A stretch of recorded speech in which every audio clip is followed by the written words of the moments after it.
Welcome to the show where the real ones ride. From the Browns to the block, we bring that pride. No cap, no spin, just talk that hits. From downtown lights to the Lake Erie grit. Steam rises high off the Cuyahoga flame. In the city of work, we don't play no games. Skyline whispers stories of hustle and grind. Cleveland's heartbeat never falls behind. It's 216, where the voices collide. Holding it down like a tide won't subside. No fluff, just fire. This truth takes flight. Let's get to the facts. Yeah, starting tonight.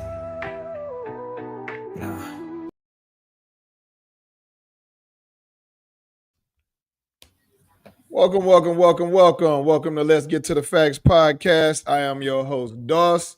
I am here with my man, Coach Shot, like we do every Monday, 7 p.m. to 8 p.m. Eastern Standard Time, where we talk about sports, politics, entertainment, anything that's going on in the world. Nothing is off limits to us. What's up, Coach? Yeah, what up, Coach? How you? Man, you already know I'm on fire. Look, man, like I said, there is not a podcast that I've been excited for in a long time, and this is it. Because you already know what took place last night. You already know. We all saw it. So we not even gonna play the games. What we gonna do right off the bat? Week 11 highlights. Let's just get it out the way because we about to put a long dose on what happened last night and what happened this week. Or last week. So week 11 highlights. What did you see that stood out to you? What made you sit back and be like, hey, just, man. Actually, you know what? Before Coach, I'm all excited, man. Go ahead, Coach. How was your weekend, man? How was your weekend? Oh, man, same response every weekend, man. Short. I feel it. Okay. Yeah. All right. So week 11 highlights, man. What anything stand out to you? You talking about NFL or you talking about the Browns? No, we going NFL. Then we about to just jump into all of the craziness yesterday. What is wrong? I gotta ask, what's going on in Atlanta, man? What's wrong with y'all? Man, well, Michael Penix is out. They said he might be out for the season. Yeah, he is out for the season. But it's like I expected more from Atlanta. They lost to Carolina 30-27. Disappointed in that one. Yeah. I was surprised with how the Buccaneers played, even though they lost. I thought they was gonna go to New York and get frozen out and not put up that many points, but they put up 32. They played very well. They played good. Josh Allen played out of his mind. He had 6 touchdowns. Because he killed my fantasy. That dude had 42 points in fantasy points. I started him. He wasn't me in fantasy. So I'm sure he did. Okay. And then lastly, man, what the hell is the Chargers? How y'all lose to Jacksonville by that much? Hey, Jacksonville came in with a mission, and they said we standing on business. I said, okay. I was really surprised by that one. Yeah. That was about it for me as far as a surprise. Everything else was normal. Bears 7-3 after they coach got in their ass pretty much, and now they see why. Because he making them play to their potential. 7-3, not bad, Yeah. Green Bay squeaking one out against the Giants wasn't, really on my bingo card. I thought they would have blew them out, but it wasn't on mine either. The Commanders and the Dolphins. Dolphins are just one of them weird teams, man. They're up and down. Clearly, they should be the worst team in the NFL, and they're clearly not. It's between us and the Raiders. Yeah. So, let's see. Who else was interesting? Oh, my Seahawks took a loss to the Rams. The Rams is tough, man. The Rams is for real. Seahawks is still for real. Also, they're 7-3. Mm-hmm. Two of their losses came to the Rams, so I mean, I can't get mad at that. That's I had that one. I had that one pegged as as a good game, and it ended up being a good game. Like both of them teams, when playoff time is going to give somebody some problems. Yeah, they're gonna be a problem. I did not realize that San Fran had 7 wins. I didn't think Mac Jones kept them on pace like that. San Fran is up. That NFC West, man, the Seahawks, the Rams, and the 49ers, that's the conference people need to pay attention to. They're all winning. Yeah. All winning. Mac Jones quietly kept them afloat. Like, went like they'll win 2 games here and we'll lose 1. You know what I'm saying? He quietly kept them afloat. So, he did what he's supposed to do. So the Broncos being 8-2 or 9-2. Broncos 9-2. Not on my bingo card. When you talk about the top teams right now in the AFC for the playoff, you're talking Denver number 1, Indianapolis number 2. Like, these are the top spots for the playoffs right now. Not on my bingo card at all, dude. I didn't see that coming. The Chiefs, the Ravens, and somebody else struggling for those to get in. To get in, yeah, the Chiefs is definitely struggling.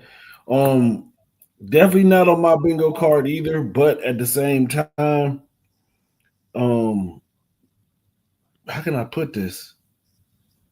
I feel like right now their defense is carrying them. Right.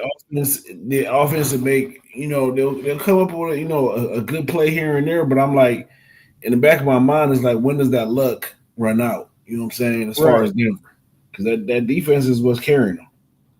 Yeah, but the offense is playing to its talent, like its opponent's talent, because like Kansas City didn't really do nothing spectacular yesterday yet. Denver didn't do much spectacular either. They just did enough to win the game against the Kansas City Chiefs. So, you know what I'm saying? They didn't really sit back and shock the world with anything. But, I mean, hey, just looking at the playoff picture for the AFC is really surprising. Really surprising. True. So, all right, man. Oh, Patriots was the third team. That was it. Patriots. Yeah, Patriots. So you got your top 3 teams right now are Denver, Indianapolis, and New England. Nobody had none of them 3 teams selected for being the top squads for the playoffs this year. Nobody. No, definitely not. Yeah. All right, man. So we about to get into this. We done cleared all the space for the week 11 highlights. Man, listen, coach. Coach. All right, I'm gonna ask. No. Go ahead, coach. Look, man, I'm listening. First off, it started with my son because my son is the biggest SHEDEUR hater. I don't understand the level of hate for this man that he has, but it started with him. You about to get your wish.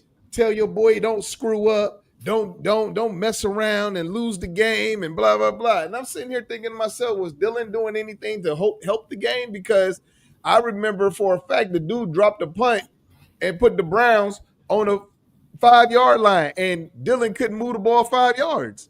So I'm sitting here and I'm just like, scratching my head.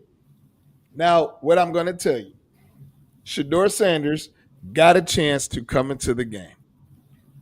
The hate I have received on my phone, in my text messages, on my Facebook page, every goddamn thing possible.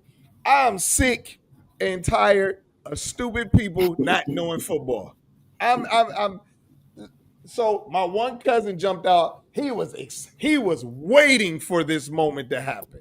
And he was like, I told y'all he wasn't as good. I said, dude, you don't know football. Shut up talking. You don't know football.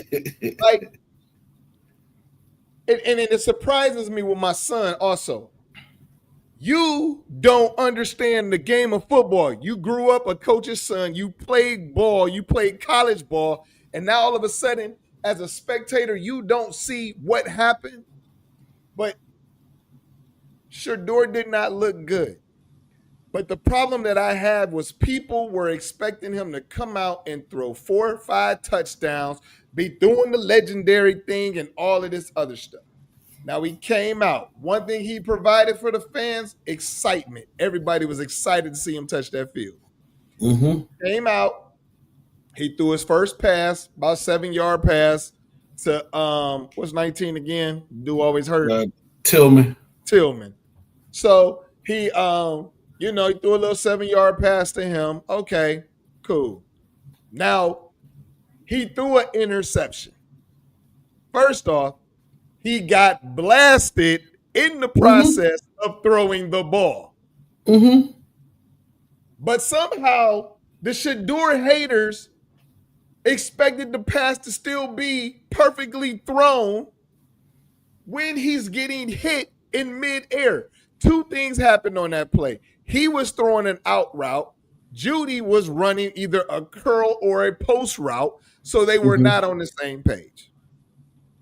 So I'm sitting here and I'm irritated because football people see what took place. As I explained to my son, the Baltimore Ravens did exactly what they were supposed to do. The rookie is in. It's no secret that the whole NFL knows that SHEDEUR Sanders has not gotten any first team reps. Even as the number 2 quarterback, you ain't get no reps. Like there was no emergency situation like, hey, we're going to go ahead and prepare SHEDEUR just in case Dylan gets hurt. There was none of that taking place in the organization, in their practices. None of that took place. So I've been sitting here, coach, and I was excited to see SHEDEUR on the field. But what I saw was the Baltimore Ravens sent the house every single time he was ready to throw that ball. They sent the house every single time. Coach. Yes. Sorry to interrupt, but you saw what happened when they went zone and they didn't send nobody. The man was able to complete deep balls down the field, picking y'all apart. Coach, you already know I'm about to get I'm just. I don't mean to be doing all the talking, man, but I've been fighting. You good for the whole time, and I sat back, man, and when like I said, Baltimore did what they were supposed to do. They sent the house every single chance, and they were supposed to. Now I say to my son, Baltimore did what they're supposed to do. Why didn't they send the house to Dylan Gabriel? Because they don't respect him as a quarterback. They know he can't throw further than 10 to 20 yards. So they're not going to send the house. And they still sacked Dylan Gabriel. They didn't send the house. They sacked him. So I'm sitting here and I was just like, man, this is driving me insane. But what we did see was when SHEDEUR got time in that last 2-minute drive, like you was just saying, Harold Fanning down the middle, 25 easy, and it had some steam on it. Then nobody's talking about the spin out touchdown bomb that should have been to Isaiah Bond? Bond? Yeah, 16? Bond slowed up. Me and my girl talked about it. Like me and my girl literally, we literally watched it, and she was like, if he would have just kept running, that's a touchdown. And I looked at her, I'm like, high five, baby, high five. Exactly. And then he turned around and dropped a dime in LeVerdane's hand. Now, 2 things should have happened in that play. One, that was face guarding, and it should have been a PI call. It wasn't.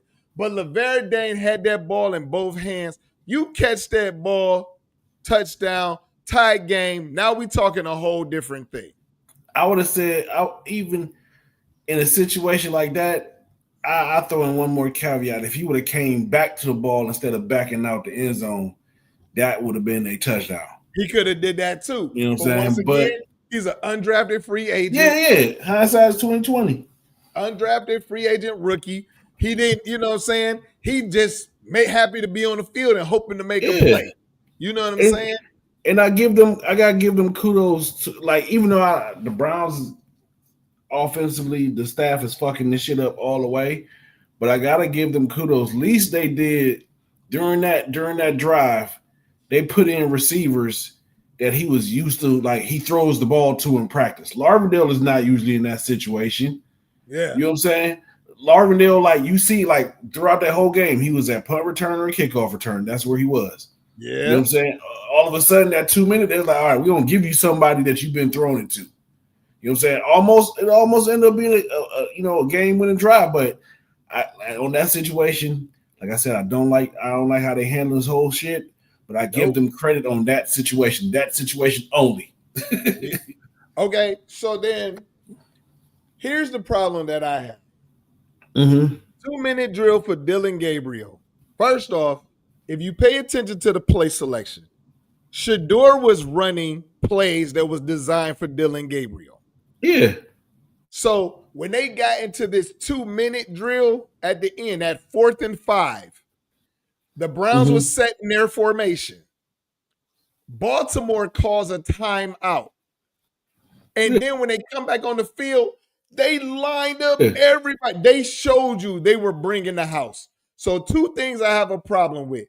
Why didn't you give SHEDEUR a person that was running a quick out, or why didn't you give him a person that was a hot read? Where was his hot read? I watched the play.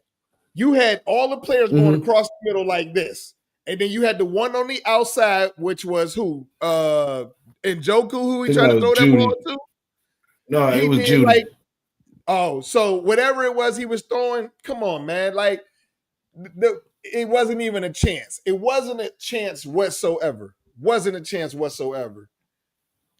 Go ahead, Coach, man. I agree with like my brother had called me after the game and he was pissed. And I told him, like, when you look at it, like, I even sent you a picture of how the offensive line was like even fucking up on some of their blocking. Oh, we're gonna show it. And then on top of it, something is, how can I put this? Something ain't wrong. But when you have a player that is pissed off and feel like they're not being used right in a Jerome Ford, when he gets in there on 3rd down pass blocking situation, he stunk it up. He didn't block shit. He ain't block shit. He didn't do shit. He didn't do anything. So most of those times, like I remember one play where he was at the running back position shotgun. He stepped up and went right next to the center. Next to the guard. The center went to the left side, which opened up the middle. I'm like, dude, why would you step all the way up there right next to your fucking guard like you about to be the center? Why you ain't just like, you get up in there, sit in your stance, receipt, you know what I'm saying, meet that man in a hole. Instead, you go right next to the guard. He blow right past you.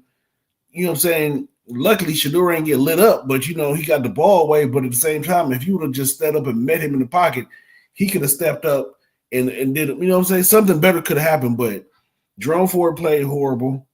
Our tackles, man, they need to look. Conklin, I don't know, dude is just hurt all the time. He got hurt yesterday. Well, wasn't he? He's number 77, right? I forgot what. Conklin is 78, I believe. He got hurt. Who was the one that was losing his mind at the end of the game? Oh, that's Wyatt Teller. Okay, so you know what I learned? What I did not know until I watched it again today. On that 4th down play, I thought he was losing his mind to SHEDEUR Sanders because they lost the game. He was losing his mind because Baltimore jumped off sides on that 4th down play, and the referees did not call it. Yeah, even the people said it like after the game. Even like some of the highlights, they were showing it, and people were saying it. And I'm like, yeah. And I looked at it like, yeah, dude did jump off sides. That's why he was pissed. And then it was like, I'm not even gonna lie. Even on that drive where Baltimore scored, I believe there was a holding or a hands to the face of Myles Garrett that they missed. Okay. You know what I'm saying? Which is possible. And I'm not like the refs. I feel like the refs in the NFL have it out for the Browns because even when Dylan Gabriel was in the game, it was a couple late hits. Some flags should have been thrown, but they're like, fuck it, we don't care. And when SHEDEUR came in, it just became more brutal. Like the refs just started missing shit after when SHEDEUR really got in the game. I knew what it was when they didn't call that pass interference call because that was face guarding all day long. Yeah, that was face guarding. Never turned his head to look at the ball whatsoever. He never turned. All he did was put his hands out like this and then swipe down. That's it. He never turned the whole time like this, face guarding. So it was like, so yeah, man. But it drives me crazy, man, because one, I just never knew so many black people wanted this man to fail. My cousin said that somebody broke into SHEDEUR Sanders' house during the game. He was like, "Did you hear about that?" Yeah, they did the reports. Right before we came on, my phone was lit up. They did break into his house. Don't know exactly what was taken or whatever, but it was broken into his house. Like I think it was during the game. It wasn't before, but I think while the game was going on. Yeah, that's crazy. That's really crazy. But man, like I just don't understand. Like I said, I was saying, man, I was not expecting so many black people to be hating on this young man's downfall, and it just kills me because if he was not Deion Sanders' son, man, it would never even be a conversation. If he was not Deion Sanders, what? I just said it, Coach. I said they got daddy issues. Exactly. That's what we're gonna chalk it up to, man. Because you know what I'm saying? That shit is really bothering me. But I'm gonna tell you something else that's bothering me too, Coach. Mm-hmm. Here it is, right here. I think Gabriel fake being hurt. Hey, you know what, Coach? You know what?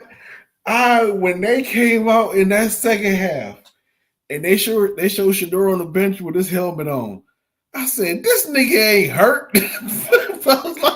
I was like, Gabriel is not hurt. He was not hurt. And they went back and showed the play over and over and over. Yeah, they showed the play where he supposedly got hurt on. I'm like, look, man, I don't know about that. Like, I don't know, but whatever. I'm gonna go with it because my guy's in the game. And then it's like this. Like I said last week, I kind of wanted him to get hurt, but not hurt where he's done for the season hurt. So exactly. I'll take this. I was sitting back and I was like, they said he was hurt. And it was so funny because I was thinking to myself, I said, watch he come up. Watch they say something happens to him and he's hurt. And I honestly think this is what happened. Mm-hmm. I can't do nothing with the Ravens. Put SHEDEUR in. Because that's the other thing. That's the other thing that people are not paying attention to is the Ravens are healthy on defense again. Yeah, they're the number 3 defense in the NFL. The last however many weeks, they're the number 3 defense in the NFL. So once again, you're talking about a kid who came in, who had no reps with the first team. None. And he hasn't had any at all. None. Not even OTAs, not even in training camp, not even in the preseason games. Not in the regular season when you're the number 2 quarterback. So I was like, come on, man. But okay, so the dude said, I can't do nothing with the Ravens coach. Put SHEDEUR in. That way he knew he was going against a top defense. It was instantly easy to see that SHEDEUR would possibly struggle against this top defense that's coming. Yeah. He knew he was going to struggle. But then Stefanski got on national television and said SHEDEUR never had no reps with the starters. He didn't get no reps, no practice, no nothing with the starters. You literally came out and said that to the world. Fireable offense. Hey, you didn't prepare for an emergency situation. You can't listen, you can't be mad at the man. He forewarned y'all before the season started. It said this is we're going to develop these quarterbacks. That means basically SHEDEUR, barring when they traded in the vets, SHEDEUR would have had a red shirt season. He was going redshirt in the field. I know. Well, that's what it looked like he was doing. But then here's the, like I said, Gabriel faked an injury. Now, here's the problem that I have, and this is why I know for a fact they set SHEDEUR up. First off, I'm going back to it again. Stefanski set SHEDEUR up. Now, you remember I was big on this during the preseason. You remember I kept saying Stephen A., Dan Orlovsky, and all of them were throwing shade at me and shit, but not trying to give me my props. Stephen A. Smith now brought his black ass on television talking about, now I'm starting to get suspicious. You're going to tell me that you didn't prepare him? You didn't give him no reps? He didn't even have like his emergency play set up? Oh, so now you getting suspicious after you sat up there and tried to ridicule me and everything else about that shit? And that without trying to give me my props and claim that I wasn't no real journalist and all of this other bullshit? Yeah. The funny thing is, Coach, like, I've seen like a lot of athletes come out on Twitter about the SHEDEUR situation, about him not getting no reps. I've seen the more so the black defensive players, more so like that played on the defensive side, like, you know, in his corner. Then I've seen like, what was one of the quarterbacks, one of them, McCown brothers, one of them. He said, you know, as a backup and as a journeyman, he didn't get any backup reps during practice. He gave long little Twitter thread about how, you know, some practice your setups and, you know, if you got 7-on-7s or some yada yada yada. And then I seen the offensive lineman that used to play for the Browns, they ended up playing for Kansas City. Mitchell Schwartz came out and basically said, kind of was in the same category as McCown. But then I've also heard, like, I've seen and I've heard from other players, people that play in the league on the offensive side of the ball, that says, like, okay, if there's 10 plays in team blitz, you know what I'm saying? The starting quarterback usually takes, you know, 8 reps, and the backup gets 2. You know what I'm saying? Might get the last 2. Going on to each period that's in that practice. Boom, boom, boom. You know what I'm saying? So the vast majority of them, like the starting quarterback would get about 80% of the reps, the backup would get about 20. Third string is usually running scout team, you know, offense. Yep. But in this situation, SHEDEUR was just running scout team offense. He was getting no reps. Dude, his first reps was the game. Yeah, that was the game. That was his first time throwing to Jerry. Even came out and said, we didn't even know his snap cadence. Yeah, Wyatt Teller said that. Jerry Jeudy was the first time throwing to Jerry Jeudy. Come on, man. So they don't know your snap cadence. What are you doing as a head coach? You know when they went over. As AG said, you think this simple ass coach would use number 12 as a scapegoat? Yeah. Yeah. But listen, come on, man. I wouldn't even put it as the coach. I put it as the whole organization, because my whole thing is this: the Haslams ain't wrong. It's not, you know, they culpable in this situation, because my thing is this: y'all drafted the man and y'all selling jerseys. Y'all know what's going on. Exactly. So y'all using him in a certain way to get them jersey sales or whatever. So y'all ain't free from this whole shit. The whole organization to me is trash. Bottom line, straight booty butt cheeks trash. They just horrible. But to hear that your offensive lineman tells the story that y'all literally had to go over his cadence during halftime. Yeah. You know what I'm saying? That's horrible. Like AG, you right. They should have had a backup plan. That's just common sense. Every team has a backup plan. And I heard the same thing you heard too, Coach, when you were talking about like one of the McCown brothers, because Orlovsky was like, I've been a backup 99% of my career. And he was like, on a rarity, he was like, I really rarely never got reps and stuff as a backup. Yeah. That's just, to me, that's just a failure in the NFL. If backups are not, because you got to plan for the what if. Now, here's the thing that I find interesting. Cam Newton said, didn't Dylan Gabriel get reps with the first team? Yeah. When Joe Flacco was there? Yeah. So if you could do it for Dylan Gabriel, why can't you do it for SHEDEUR? And they said that, well, Dylan's a rookie, so he's got to get the reps also. but you still got a plan for the what if. It would have been different to me in that sense, coach, if they would have kept one of the vets. But you ain't keep none of the vets. None of the vets. So you got a whole quarterback room with 2 rookies, Bailey Zappi, and Deshaun Watson, who y'all seem like y'all don't have no plans on playing him this season. I mean, he might make a debut also. Yeah, he might. That's a big might. You know what I'm saying? I'm gonna see, but you got a whole rookie room, so I can't really vibe with it. And then it's just like now to me, coach, it just makes me further know Stefanski picked fucking Gabriel. That was his guy, and that makes me question you as a coach. If you pick that little Oompa Loompa motherfucker as your starting quarterback, I now have to question you because he's not athletic. He's not escaping the pocket. No. The shit that I saw that he did in college, he ain't doing now. No. He can't complete the simple passes. He overthrows shit, underthrows shit, throws shit in the dirt. Maybe y'all should have sat him back and developed him. Yeah. Because he's just not I'm not listening. I hope the kid becomes a good player. I just don't think it's gonna be for the Browns. Right. Maybe somewhere. I feel you. You know what I'm saying? So here's the other reason why I say that Stefanski set SHEDEUR up. Mm-hmm. Because Dillon Gabriel has a concussion. Dillon Gabriel should be in concussion protocol. Mm-hmm. Yet Kevin Stefanski came out after the NFL game day highlight man said SHEDEUR will be the starting quarterback against the Raiders.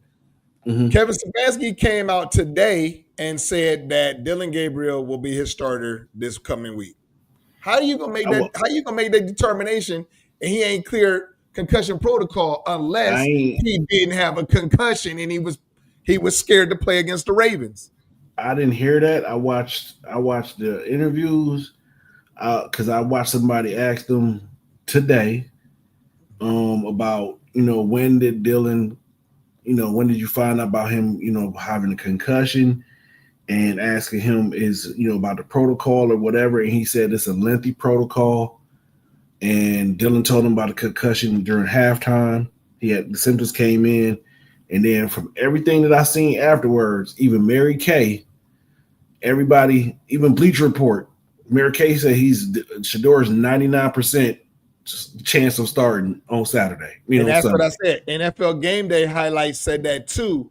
But 92.3 The Fan today stated Kevin Stefanski named Gabriel the starter if he clears protocol. And I believe I gotta listen to that. I'll find it afterwards. It might have been somebody. It might have been the Speakeasy when I was watching Acho and Shady McCoy. I think they're the ones who said it. It was one of the shows I saw, but they announced it also. I don't know. Everything, well, it might be, but everything I see that's coming through my phone has never said nothing about Gabriel starting. Well, my thing is this. If he gets out the protocol and he clears it tomorrow, maybe, but I don't see how you can, because at that point, your game plans ain't always 100% set. Right. But if it gets into Wednesday and he ain't cleared protocol, then it is what it is. He ain't playing. You shouldn't play him. If you care about your dude, your little inch-eye private eye that you drafted so much, you wouldn't put him out there after a concussion on the coming off a concussion on Wednesday. That's too late. Right. Most definitely. So I don't know, man. I just sit back and I will rate SHEDEUR's performance a D. Mm-hmm. Now, with that being said, he showed glimpses of what we all know he's capable of doing. Once he got a chance to settle down, once he had a chance to roll out, scramble, and still look down the field and look for open people, that showed you what you want as your quarterback. And then we also have to forget, or we can't forget, he is a rookie. Yep. A lot of people, He is a rookie. So everybody's like, oh, but y'all expected him. Listen, when it was all said and done, y'all expected him to come out and do this and do that. I wanted Cam Ward over SHEDEUR Sanders. And Cam Ward is doing worse than most quarterbacks in the NFL. So understand, he is a rookie. Peyton Manning struggled as a rookie. But for all of you who came out there, man, my one dude hit me up. He's like, man, I'm really rooting for him to do good, but he ain't it. And I'm like, so you writing them off? You writing them off after a quarter and a half? Y'all gave Dylan Gabriel 6.5 games. SHEDEUR Sanders got a quarter and a half. And y'all are like, oh, he's not it. What? I'm gonna say this. As far as my grade, I can't grade him. I can't give him a grade, and this is my reason. He did some good things and he did some bad things. If anything, I'm gonna give him incomplete. Okay. The reason why I agree with you as far as the rookie. He's a rookie. And matter of fact, I'm gonna throw in this. He's a 5th round rookie. Yeah, you know what I'm saying? Everybody want to say that. Yeah, I'm gonna put that in there. So yeah, he a 5th round rookie. 5th round rookie. He ran an offensive game plan that had no intentions for him, nothing good, because you know how it is. You've been in the room as a quarterback or whatever. You meet up with your head coach probably Saturday night or whatever. Like, y'all like these plays, yada yada yada. Y'all script the first couple ones, boom, boom, boom. The offense is built around you as a quarterback. It wasn't when he got in at all. Lyman didn't know his cadence. Lyman didn't know his cadence. Third, this is the first time seeing a man since preseason game number 3. Yep. When he had a whole bunch of UPS workers in front of him. Yep. So incomplete. I'm not. And then to all the, like I say this to a small tidbit. He might not be the greatest thing, but a small tidbit. He lost his tackle at halftime. Yeah, he lost his left tackle at halftime. Yeah. No, Cam Robinson was going before then because Cam got hurt when Gabriel was in. You know what I'm saying? That was like in the second quarter, but he was officially done at halftime. He came out in the second half, he didn't have him. Yeah. No, I agree, but incomplete. But to all the haters, man, hey man, eat a dick, man. I don't know what else to say, man. Because y'all hate really does nothing, man. Like, honestly, this dude is a good kid. He came out there, spoke up for Dylan Gabriel, tell y'all I don't like the booze, I don't like this. He's a team player, man. Let the man do what he needs to do. Let him mature, let him get better. If any rookie quarterbacks, you're gonna have your bumps and bro. It's hard to have a rookie quarterback that just comes out and just balls out. Those are anomalies. It really doesn't happen. And we got to understand this too. We got to get rid of this microwave society where we think these players are supposed to be automatically good. They're not. Some of them take season. When it comes, NFL and college football is different games, yo. Y'all need to understand that. It's different games. Williams is all I'm going to say. Exactly. Caleb Williams. You got to give him some time, give him some seasons to get seasoned. You know what I'm saying? But the only way he does that is not taking mental reps. It's actually practicing and actually gameplay. He's going to get better. Now, if he digresses and he's just a shitty player, I'll admit that he's shitty. But right now, man, just get a kid a shot, man. We gave Dylan, like how you said, 6 games. So fuck it. Why half games? 6.5. So you might as well give him the rest of these and just say, fuck it. Let's see what happens. All I know is I saw 3 plays that look more of what could be a future of a quarterback than anything Dylan Gabriel has shown us. He threw 3 passes down the field to Fannin, that back of the end zone touchdown that could have been or should have been touchdown to Bond, and the touchdown pass that pass that he threw to Laverdane was on the butt. Yeah, he dropped that in the bucket. And you're gonna sit up here and say that he ain't got it. If he ain't got it, I don't know what the fuck y'all looking at as football wise, because he dropped it in the bucket. Those are the people that think a Fernando Mendoza, a fucking what's the other dude, a Ty Simpson. Those are the ones who think that's those are those guys that got it. Man, whatever, man. Okay. Whatever. I listen. I ain't watched too many Indiana games, but Mendoza might just be it for college. I don't see it going over to NFL. Yeah, sorry. I don't see that one either, man. Neither does Ty Simpson. Like every quarterback that comes out of Alabama, y'all think they're the second coming of Jesus Christ themselves, but that's not even it. You're right, Toy. As the fourth quarter came around and that last 4 minutes, 2 minute area, he definitely settled down. He started dropping down. That's what I was just saying. That's what he got comfortable. But you also know what took place in that situation. The Ravens had already took the lead and they pulled off the blitz because they blitz team relentless. Now look, Coach, we gonna before we get into our topics, I'm gonna show the pictures that you sent, man.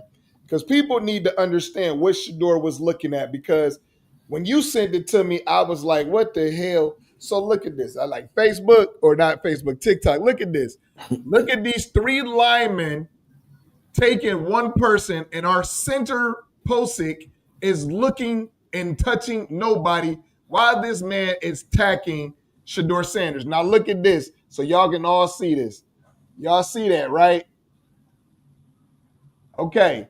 Right here, you see we got 3 people on one. Posick was over there with those 3. That's not the one you sent me, Coach. That's the one I took immediately, like a second after. Now here's the picture. Let me get to the next one. Now here's the picture that Coach sent. If you look at that real closely, there's 3 Browns linemen. Oh, hold on, switch back over.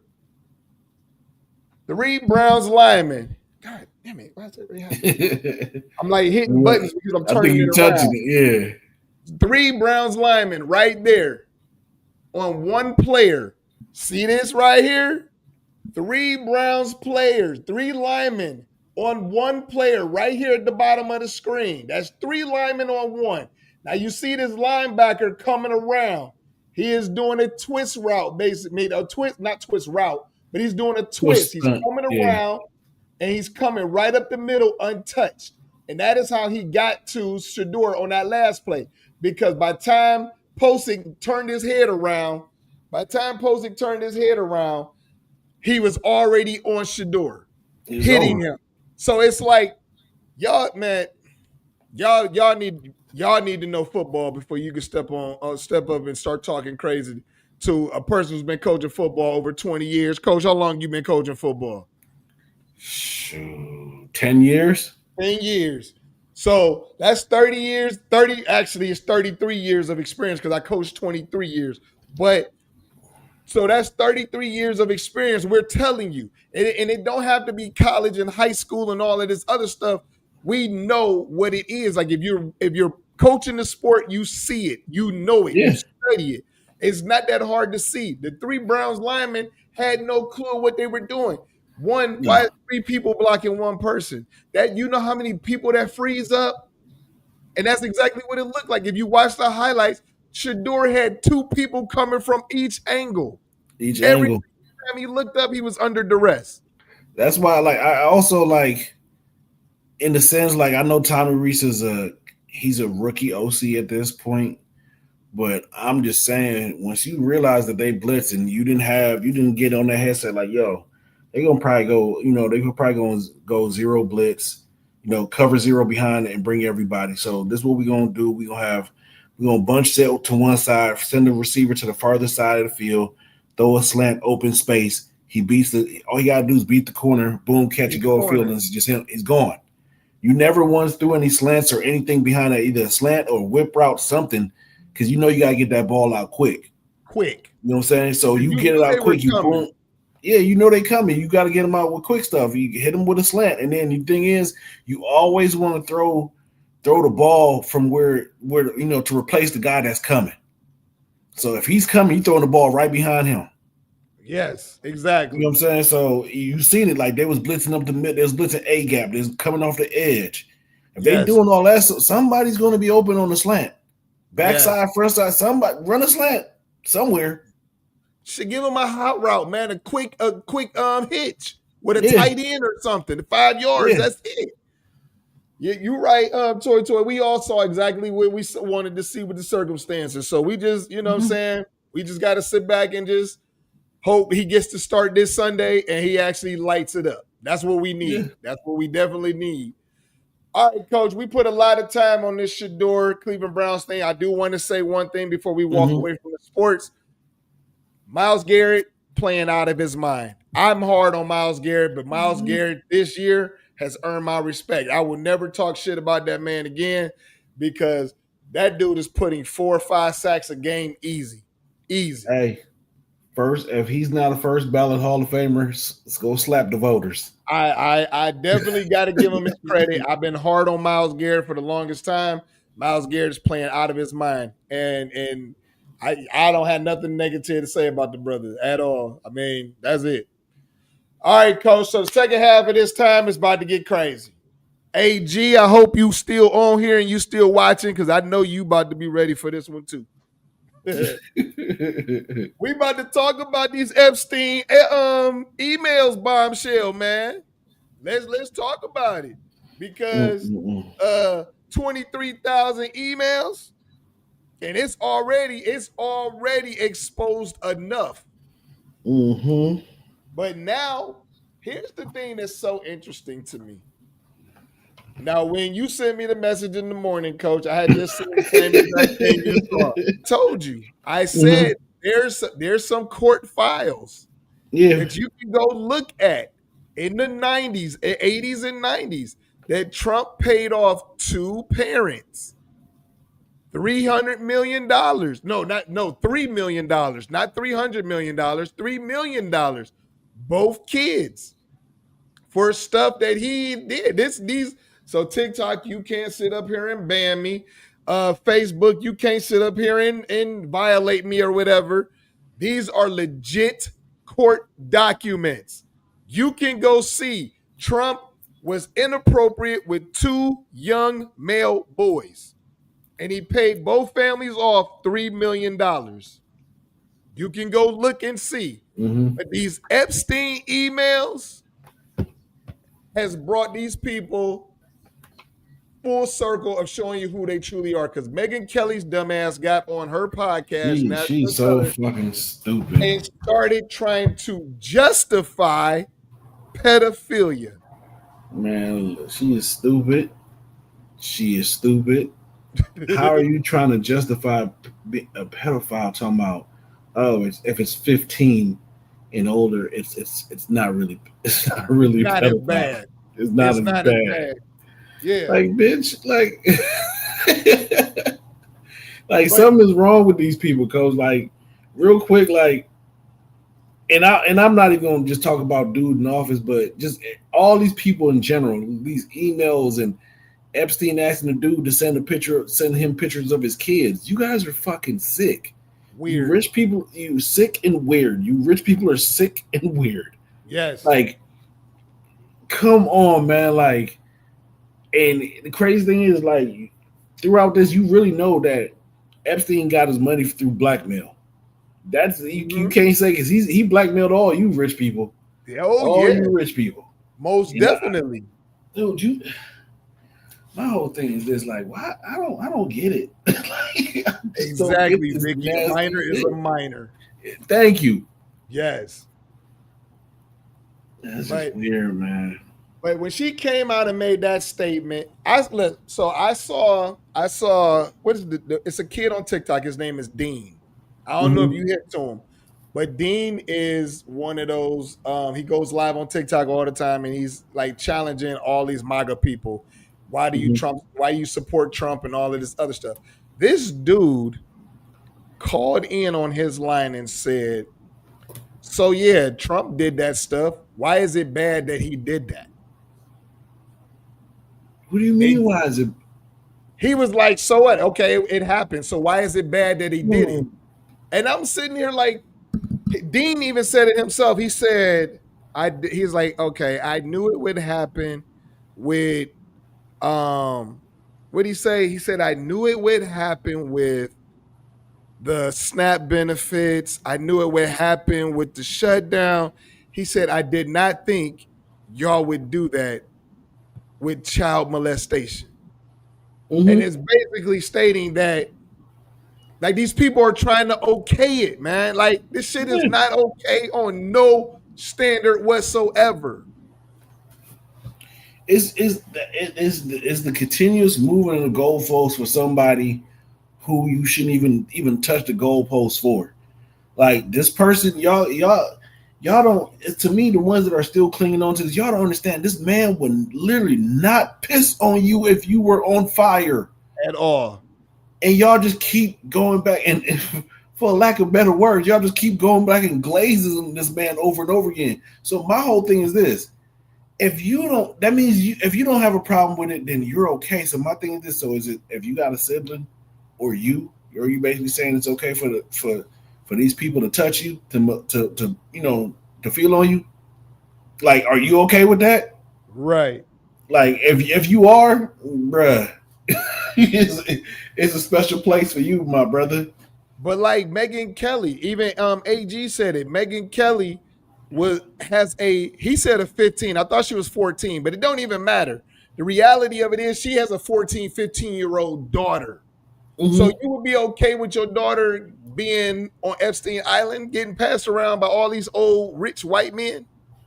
No. Hell no. Be a damn lie. Like I forgot. I seen it today. Like it was Ted Koppel. He was on Sean Hannity's show, and Sean Hannity asked me like, "Do you think that I'm bad for America?" And he was like, "Yeah." And people like you're the opinionated one. Y'all do a great job of drawing these audience, but y'all know goddamn well that the opinions that y'all share is not fully y'all's because y'all are one way in front of the camera and another way when you get home. Exactly. You know you just talking shit for clickbaits and likes to keep your show in that loop in that algorithm.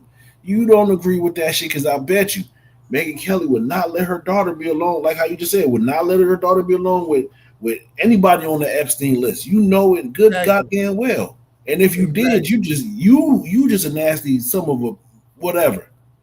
But then let's take it a step further.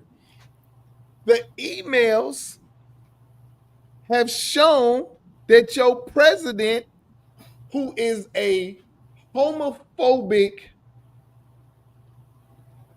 I don't even know, antagonist all day long. Now we got pictures and videos that's out there of your president, your leader. And rumor has it he's on his knees. You hate the thing that you are the most that you cannot live freely about.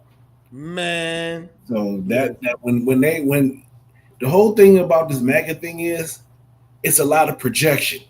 They're a group of grievances and projection, and they just project all their insecurities and all that's wrong in their lives onto the world and make it seem like the world is fucked up when you're the fucked up person. You're the person that need to go sit on a couch with somebody.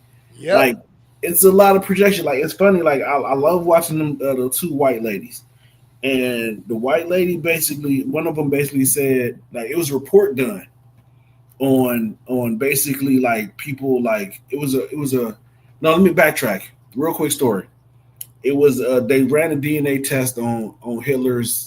They found some semen or something like that, and they said basically Hitler had a small wang wang, and they said most people that are in MAGA suffer from the small wang wang, or they wang wang just don't work too well. They ain't wanging. So, and it was they really ran had a statistical numbers. So to me, what that means is the MAGA group is just a group. They want to portray alpha male, but they are really just beta male bitches with little wang wangs. They not. Ain't none of them like. None of them, yeah, they not. They just want to portray that when they really not. Right. You know what I'm saying? So it's a lot of to me, it's a lot of projecting done by that group. You know? Right. AG said these people really need to imagine themselves as Negro because there's no effing way that kind gets away with any of this BS. No, I don't know, man. I mean, I agree to a point because there's a lot of black people who fell for bullshit too. Yeah, there's a lot of black males who fell for that bullshit. Hey, it's one. I'm not gonna lie. This motherfucker's my fraternity brother. I have not talked to him since me and him got into it on motherfucking Facebook. I done Mine blocked blocked this me. nigga. Huh? Mine blocked me. Oh well, shit. I blocked him. I ain't even give him a chance because at the end of the day, he listen. Y'all fell for that shit, man, and then it's like all the shit that this man promised y'all. He has delivered on the worst of shit, and ain't none of it been beneficial to y'all black people. Not one. None. So keep on keeping on, man. Hey, who's Bubba? Who is Bubba? Because now I done heard it's Ghislaine Maxwell's horse, and then I heard it's Cash Patel's best friend. They call him Bubba. So who is Bubba? Because at first I heard it was Bill Clinton. Yes, that's what he said originally. Then I heard about Cash Patel, but it will, to me, the horse seems more logical. The horse seems more logical for me. I think Bubba is the horse. Hey, they said they was like, somebody said, if I would not be surprised if it was a horse, because that's how, if you would do anything to a kid, you would definitely do something to an animal. Yeah, and to me, like, that's how sick these people are. Yeah, you know what I'm saying? Look at all the people that's his supporters. They're all these evangelical pastors that's getting caught for pedophilia stuff, PDF files, all that stuff. You know what I'm saying? So in my eyes, it's like it's only par for the course. So I'm gonna go with Bubba's the horse, coach. Bubba's the horse. Bubba's the horse. Okay. Hey man, all I know is I'm about to try to find a way to get my hand on the 23,000 emails. I want to read all of them because listen, man. First off, the one thing we definitely know, Jeffrey Epstein was blackmailing Donald Trump. He had everything set up. You can't expect the person who operates illegally not to operate illegally towards you when he knows the power that you yield. And the other thing that I'm going to say is these Republicans are slowly starting to get behind releasing the Epstein files because Trump has been blackmailing people. He's been telling them, oh, we got this on you, we got this on you, that and the other. And now he's about to find himself in a very, very, very, very bad position. I'm going to say this before we move on. In the files, Epstein, quote unquote, said Trump is one of the worst people he has met in his life. He's a horrible person. So if the man that's blackmailing you and that's down with PDF files says that about you, it's the horse. Bubba's the horse, coach. Bubba is the fucking horse. So I was gonna say, if the man who is actually a piece of shit is saying that you are the worst person, so imagine the vile type of person you are. If the man who was a piece of shit saying that about you, that means you top him. That's why I said Bubba is the horse, coach. Bubba's the horse. Bubba's the horse. Said, damn, that's nasty. I don't know if Bubba is Bill Clinton. They keep saying it's different, Peanut, so I don't know. Yeah. No, they ruled out Bill Clinton. They ruled him out. I think Mark Epstein came out his brother. And said Bubba is not Bill Clinton. So I don't know. Vicky said, I'm so glad I ate before this discussion. Hey, man. Listen, Vicky, it's only going to get nastier. It's so bad. Listen, look at it like this. This is what the Epstein estate released. Now, the DOJ confiscated terabytes and terabytes of videos and audio and everything. Just imagine what they have seen. Just imagine what they're looking at. Yeah. That in itself, man. And then Pam Bondi looked like she's aging by the day because she knows what she's looked at and what she's seen. Listen, Cash Patel is gone silent. Pam Bondi and the rest of them are planning their first class trip to Argentina when all this shit hits the fan. They like Hitler and the Nazis. They straight out of here. They gone. They're all about to get up out of here. Exactly. That shit, man, it is crazy. What's up, Money Biz? How or Monet Biz or Money Up Biz? Oh, what's up, hey friend? But So it's funny, like you talk about people that's silent. Steve Bannon went silent after he said, if we lose the midterms, we're all going to jail." That man's been going to silent. jail. He knows they're going to jail. Dude, that right there told you everything you need to know. Everything you need to know right then and there. Because if you ain't did nothing wrong, the hell you going to jail for? Yeah. You only know you going to jail because you did something wrong. And you're trying to project it onto people to make it seem like, because he told him, he's like, some of you in this room are going to go to jail too. So he like, shit, him and Trump. Trump like, open up the Epstein files. I want them to investigate JP, Morgan Chase, Bill Clinton, all of these people, because they all like, if we going down, we about to burn this bitch down from the inside out. And y'all all going down with us. Go ahead. It's about time, because what the civil unrest in these countries like Italy, I forgot the other country who had they just killed, like they just ransacked their whole government, and now what's going on down in Mexico. And go ahead, man. We need to reset, because we didn't gave these rich people too much power and they're abusing it. They are abusing it, and we got to take some of it back as the people, because remember, our framework of the Constitution that sets up our government starts out by says, "We the people." Yes, we are in control of this shit. This is our government. We got to make it work for us. We let a group of people get in, and they made us feel like they don't need to work for us. It's their job to steal all of our money. Hey, and the one thing I want to put out there, because we already passed our time, Coach, but the one thing I want to put out there is Peter Thiel, the one who's backing JD Vance, has been brought up in them emails too. People better start paying attention. It's all of them. Y'all strip all those billionaires of their money and put that shit back into the economy, put it back out there for the American people to get to. And I guarantee you, we have a whole new enrichment of a country. People will be doing things the right way. Yeah. Stop letting this little 1% of perverts run our country. That shit is dead. We ain't doing that, man. We ain't doing that. Sure. All right, man. We are at the end of our show, Coach. You know what time it is. It's time to get it off your chest. I'm gonna let you go. Real quick. The end of the year is creeping up on us, man. It's been a taxing year for a lot of us. And I know a lot of people is looking for that fresh start in 2026. I get it.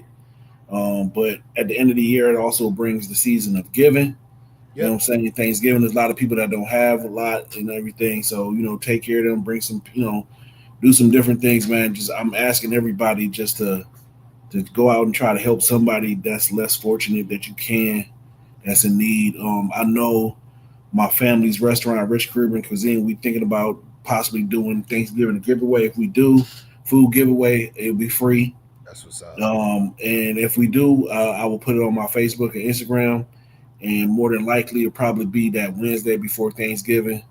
If we can't pull it off, we will, and I'll let y'all know. But just find a way to give back and help out somebody, man. There's people out here that don't have it like how you have it. Besides all this political stuff, man, we are one. We all are one people, and we need to come together and stay together way better than what we doing, man.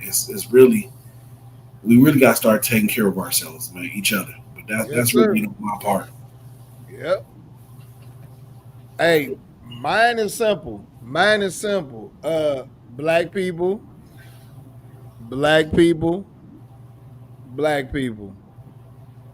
Y'all need to stop hating on this young man, SHEDEUR Sanders, just because he comes from a rich pedigree. The fact that you are showing that you do not like him just because he's a rich black kid, that's a problem within you. That's not a problem with him. That's a problem within you. Your insecurities, your hate, your jealousy, and everything else. And y'all just need to stop, man. Like the fact that this young man has to endure all of this on top of being in the world that we're living in right now. The last people that he should be having to fight and battle and have to like hating on him is black people. And it's insane. But I'm just gonna say, man, I hope the young man gets a chance to start next week so he can go ahead and go out there and showcase what he's capable of doing, hopefully bring home a victory, and then we can have a different conversation. And that's what I'm ending it on. But once again, as usual, I am your host, Coach Doss, my man, Coach Shot. We do this every Monday. Let's Get to the Facts podcast. It's sponsored by Opium Clothing Line, No More Struggling Entertainment, the original Bow Nuts. And, man, we just look forward to doing this with y'all every Monday. We have great interaction. We love the interaction we get from everybody. Yes, sir. Please click the like button and subscribe to us on YouTube at Let's Get to the Facts podcast. Join us, every Monday. We have great conversations. Like I said, nothing is off limits. We talk about everything that's going on in this country, sports, entertainment, politics. It's just real life stuff, and it's what we do.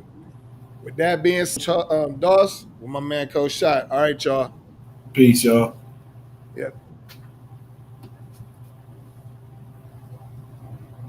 Struggle and roar, we rise unbowed from the quietest streets to the gathering crowd. It's the echo